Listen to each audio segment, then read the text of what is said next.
It's what my character would do is usually a statement that is either following or preceding some ridiculous action that is going to cause problems at the table.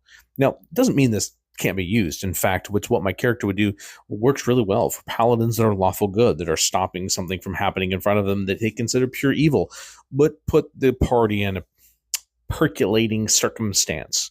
Another good one is when the rogue decides it's chaotic good, that he's going to go steal something from a rich person because they are being disrespectful or evil towards the poor people. All of these things are things where it's what my character would do, make a whole lot of sense. Where this statement is not used for is when your justification of shitty behavior at the table. Let's be honest. If you're saying it's what my character would do and someone's mad at you for what your character would do, come on. I don't care what you have. I don't care what your statements are. I don't care what you, well, but Mike, then don't play that character. Stop playing shitty characters at the table.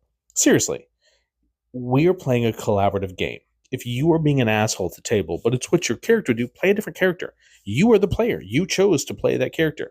As the player, you chose to play a shitty character. Let's get on the same page about this one, folks.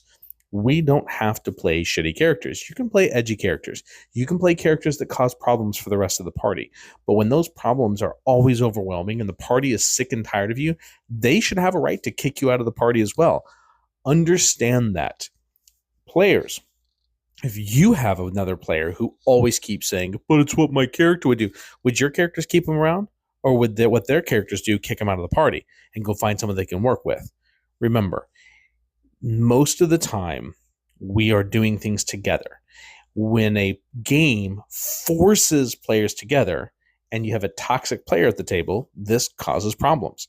What my character would do should enhance the shenanigans, not hinder us playing with each other. So remember, it's okay to do things your character would do that are not optimal. In fact, that's one of my favorite things is I was playing with a wizard who was terrified of bad guys and was always moving away, always trying to stay as far away as they possibly could and putting themselves in very precarious situations because a lot of times they were out of range and they were caught off and we couldn't protect them and things would come around to the back and it was fun. It was never optimal. The character didn't cast optimal spells. A lot of times they would hold spells for defensive spells and it was a blast. That character was one of my favorite party members I've ever had. And we had to protect them a lot of times, and they played them so well. So just because someone says it's what my character would do, doesn't mean they're being an ass. But when it's used because you're an ass, stop playing asshole characters.